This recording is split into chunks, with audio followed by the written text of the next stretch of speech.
And it is Women's World Cup round 2 fixtures. We don't have all the odds, but we got some, and we've got some good matches that we want to talk about. Bringing on today's guests here to cover the Women's World Cup is the Whale Capper and EJ the Rainmaker.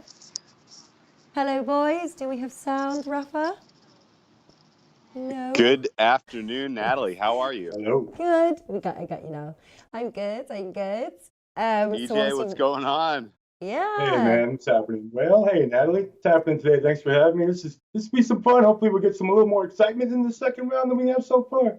Yeah, well, we got some excitement. I have to say, though, obviously, England, obviously, they beat Scotland 2-1. I've got to talk about England, obviously. But England beat Scotland 2-1, but they should have beat them a little harder. Should us English fans be worried? What do you think, EJ? No, don't be worried yet. That's a rival. You know as well as I do that's a rivalry that just will never go away. Men's side, women's side, cricket, kickball. I don't care what you jacks. I don't care what you want to play. England and Scotland have it. They just, they have it for each other out. So, man, no, I don't. You can't be concerned about that. It's the opening match. You can't expect everybody to just come in like France did and just 4-0, and we're the greatest team. Listen, it's a process, and obviously England knows that there's a longer road ahead of them. Yeah. There's no need to kill yourself against Scotland. They did what they had to do. They got 3 points. Yeah. I don't see anyone in that locker room going, we could have done, obviously the third goal being disallowed. They should have had 4, maybe 5. So is there a concern? No, you can't be concerned because you could have scored 5 goals. Okay. All right. Phew. Yeah. Their attacking chances were legit too. Like if they produce those type of chances, from here on, they're going to be a very, very tough out in the knockout rounds. Yes. Yeah. All right. But the question is which team's Whale Capper team has impressed you thus far? Oh man, it's really tough to say. There has been a complete lot. Most of the competition. I'm gonna fight you on that one a little bit. I'm not loving. I feel like Italy was relatively lucky to come away with that victory. I thought Australia was the better team. They just looked a little tired in the second half, a little lethargic, didn't capitalize on their chances. Impressive win for sure. That pretty much punches their ticket to the knockout round, which is cool. But I still think that they're going to have a tough road once they get into the knockout rounds because there's definitely higher quality teams out there. Best match of the tournament so far, by far, in my opinion, was Netherlands New Zealand today. I thought that was extremely high quality, but amazing play, attacking play, defending play, great goalkeeping on both sides. I was impressed by how good New Zealand withstood the attack from the Dutch. And the fact that the Dutch managed to pull away with the win was huge for them and their hopes to win Group E. I think that was probably the highlight of the tournament so far. And you brought up the idea of England didn't look great in round 1. You don't always want to look great. This is a long tournament. This is going to go on for a month. You don't want to show your best, in game 1 and just don't want to show your whole hands. Exactly. Right. You want to build into it. You want to learn from. You want to have some tough contests. You want to learn about your team, about your strengths, about your weaknesses. You want to improve on those from game 1 to game 2 to game 3 in the group round, so that when the knockout round rolls around, you're peaking. And England does have a little bit of that whiff to them, which is a little scary. I think Spain, if you just look at that result, I think you would think, oh man, they're a force to be reckoned with. That was a very deceptive final scoreline. I was not impressed by Spain. And I think that opens up an opportunity to back Germany, who didn't look great in round 1, only coming away with the 1-0 victory against China, who fought very, very hard. In fact, Group B is probably, I think, the where you want to attack here in round 2, just on the basis of the market kind of overreacting to what they saw in games 1. I think Germany takes care of business against Spain, and I think China is going to be very, very, very, very tough for the South Africans to contain. So I would lay the goals with both of the favorites in there. I would put those two together as a double playing on the same day. That's kind of my favorite way to attack this round 2, the way these matches step up. Last kind of note I have as far as impressing. They played Nigeria, so you have to take this with a grain of salt, but Norway looked better than I expected. I thought Norway was going to have a fight with South Korea to get out of Group A, but now I think they are going to be challenging France in this match here. It's going to be an extremely competitive match. I love the under in that one. And I wait, think, we're going to do game by game. I've got a few little things. You're just giving it all away. We may as well, Right, that wraps up the show. Thank you very much. But Norway impressed. Norway impressed. Thanks for coming on. Listen, I said we've got time. We have some time. We do have some time. EJ, what did you see in Italy that you think really sets them apart from some of the other competitors so far? I didn't watch a lot of that game, to be honest. Maybe you didn't hear me. EJ, did you? What did you like about Italy so much?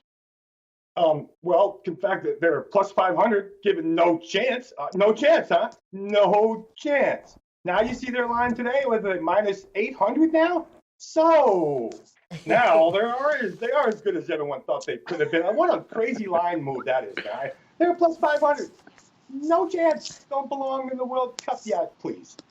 Give me a break, man. And Brazil too. I was impressed with Brazil too. Yes. All of that horrible international stuff with their friendlies. Would they lose 8 straight? Something that they look terrible preparing for this whole thing. All of a sudden they come out and said, you know what? We got this. We are still Brazil. Don't forget. And you see, they're underdogs in their second round. I hope we get to that too, Nat. Yeah, let's get to that. Yeah. Well, just double checking, and then obviously the other team that I thought, obviously we have been predicting to do well, joint favourites with the USA. I thought France also looked good as well. They walked away with that 4-0 win as well. I think they've started their campaign. We expected a comfortable win, and they delivered. So they're also looking, I think, good. All right. Let us get very quickly. Actually, sorry. Before I saw someone Prognostico Deportivo. USA 1.01, Thailand 41. Anybody predicting anything but? And I'm like, no, I'm not predicting Thailand to win. EJ. No. You see the line? I'm taking the under. The under is 5.5. No. That game starts in what, about 20 minutes, half hour? Yeah. No. There's not going to be 6 goals in that game. Sorry. Yeah. Even if the USA does beat them up, it'll be 4-0 at maximum. And I don't even like their line either. Yeah. -5. No. I don't think it's going to be as convincing as everybody thinks. They're going to do the job that they need to do. And just like France, just do your job. Yeah. Maintain your game one personality. It's not even like the USA. You can't say about the USA, can't just expose everything that they have, because they're not filled. We talked about this. They're not filled with talent like they've been before, but they're obviously strong enough to be favored in this cup. I don't think there's going to be 6 goals today. I like the under. Say that. Very nice. Do you have a play, World Cup, on that one? Yeah, I took a swing at USA minus 2.5 in the first half. I think I was originally thinking they were going to be kind of figuring things out, feeling things out in the first half. Yeah. But I went back over the game tape from their one friendly, and they got chances early and often without much resistance. Mm-hmm. And I think you see a relatively similar lineups here for this as we saw in that matchup. It sets up well for the USA to kind of be creative early, take attacking chances, and the Thailand defense and goalkeeping does not stack up against what we have attack-wise. No. So I think the USA puts 3 goals on the board in the first half. Ironically, in their first matchup, they put 3 goals on the board in the first 5 minutes. And so if we give me 45 minutes to put 3 goals on the board for USA, I'll take it. And then maybe in the second half, kind of like what we saw France versus South Korea, they just kind of kicked the ball around in the second half. You saw with Norway and Nigeria.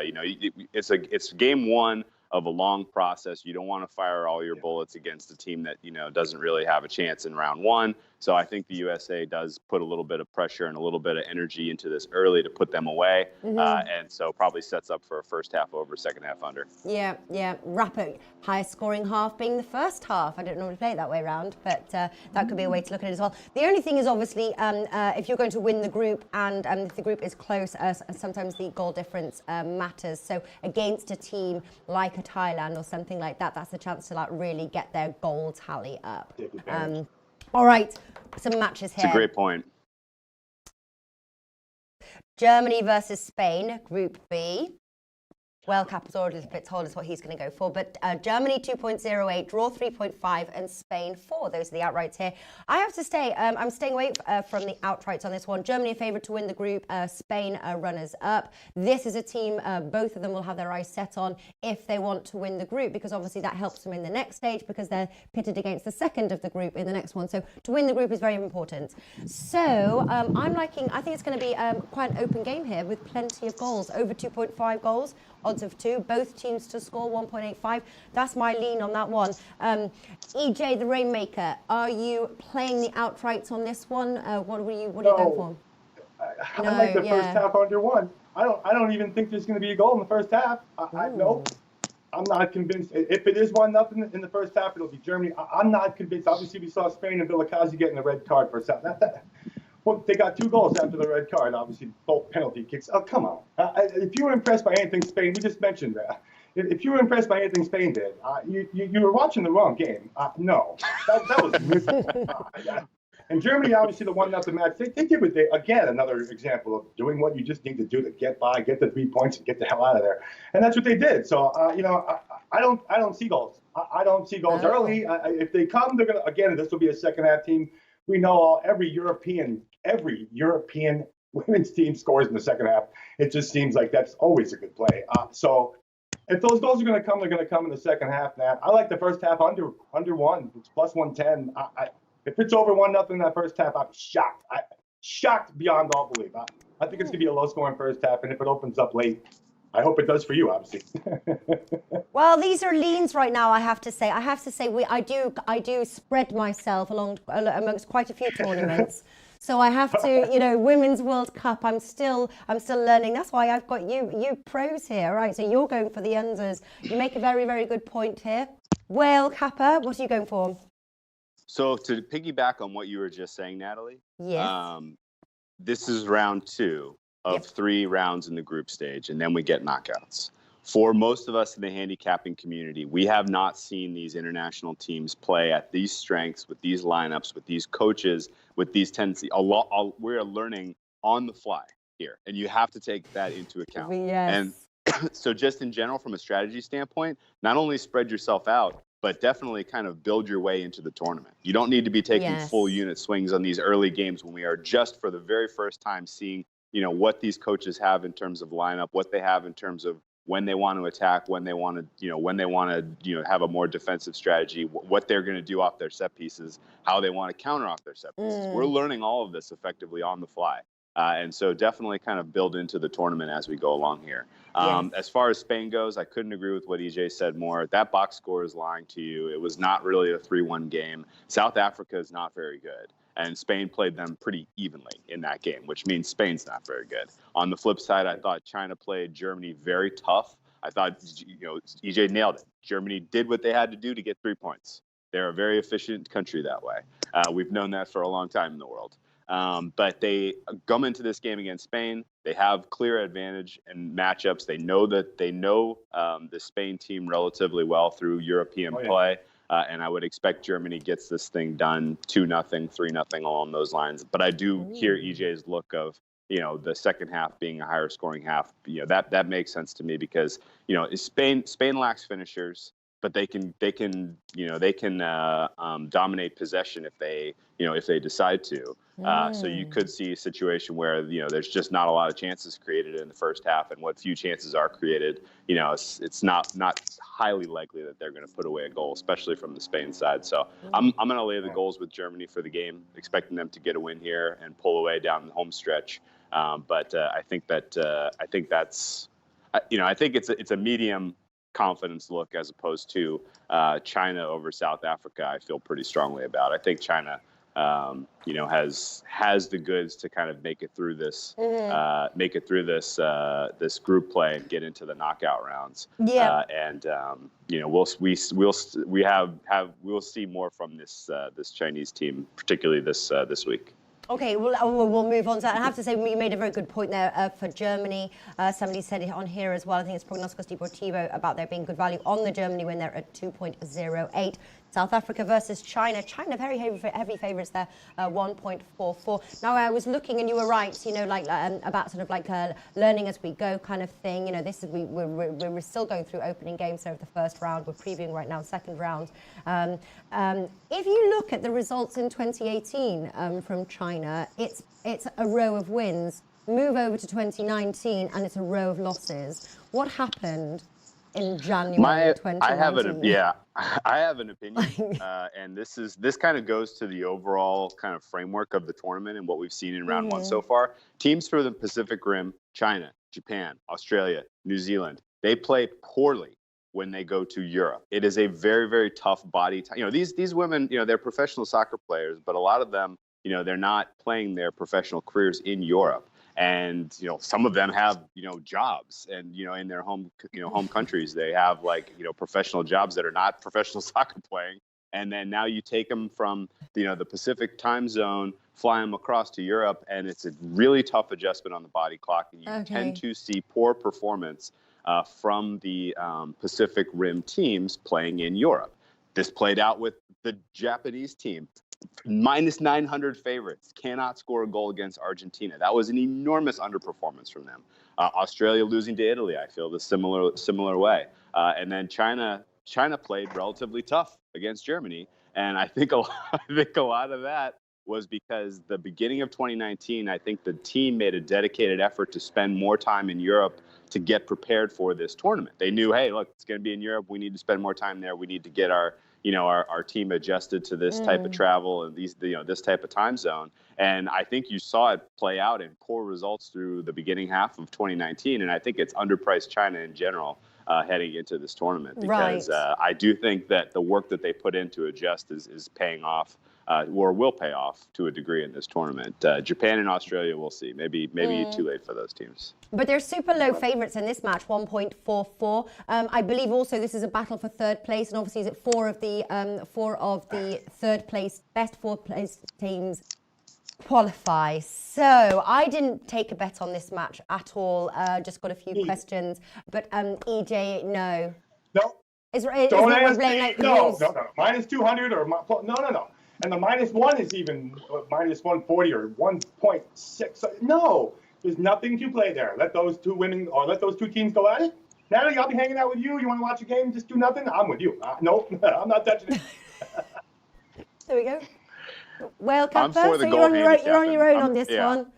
Flying I'm the for flag the goal base up. Which one are you handicap on this one. I like minus 1.25. I got that at about plus 110. I think that's my favorite look in China. That's my favorite look of round two for what we see so far.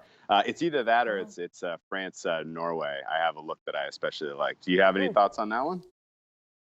EJ? France, Norway. Oh, This could be. Now we have a match. Finally, France is going to get tested, man. I love both the score here. France is not going to shut Norway down. No way. To score. No chance. That's a good look. Both teams to score, man. If you don't think that both teams, at minimum 1-1 we're looking at here, I think France is going to finally get the test that they might not have been ready for today or this round two, man. I see Norway hanging out with them. I like the over, even though it's minus 125, 1.8, 1.80, somewhere in there. Fair value. It's a fair value. It could be 2-1. I expect it to be 2-1, 1-1 at least. I think they're both going to score. Norway is going to challenge France a little bit more than the line setters think. That's my opinion. I agree with you there, EJ. I thought the odds were very unfair on the Norway side. France 1.36, Norway 10. You can give Norway a plus on the Asian handicap there. Norway plus 1.5, a 2-goal lead there at 1.8. Come on. I don't think it's really a bit unfair for Norway, to be honest with you. Do you think the odds are reflective there, Whale Kappa? I tend to agree with you guys. While France was impressive, winning 4-0 in round one, South Korea no-showed. That was it was not same kind of story. They're coming from the Pacific Rim. They looked like they were zombies out there. They had no pace. They had no noteworthy movement, nothing that you would kind of characterize as typical South Korean soccer. It was a very bad performance from them. And I would say France looked like there were some cracks. There were some vulnerabilities. They are not great off of set pieces. If the set piece doesn't, they have some tremendous offensive weapons. That one that one woman, Wendy, who I can't remember her last name, who is 6'3". She is just a towering, dominating performer off the header and those set pieces. But if they can't get it to her, they defended on the counter for these set pieces really poorly. A team that was a little bit more lively than South Korea, that had a little bit more pace, would have punished them big time on those counters. And I think Norway is that team. So I hadn't really looked into the both teams to score market, but when you said that, my ears kind of perked up, because I'm thinking in the back of my head that the fact that France didn't concede was a little bit of it was a little bit of a hat tip to South Korea just not showing up, more so than it was to France's ability to defend. And there are elements on the back line of this French team that I think are their Achilles heel, their weaknesses, that I think a team like Norway can capitalize on. So both teams to score now. Speaking of second half teams from Europe who like to score, did you see the both teams to score in the second half? Is plus 300 or 4.0? Hello. Hello! I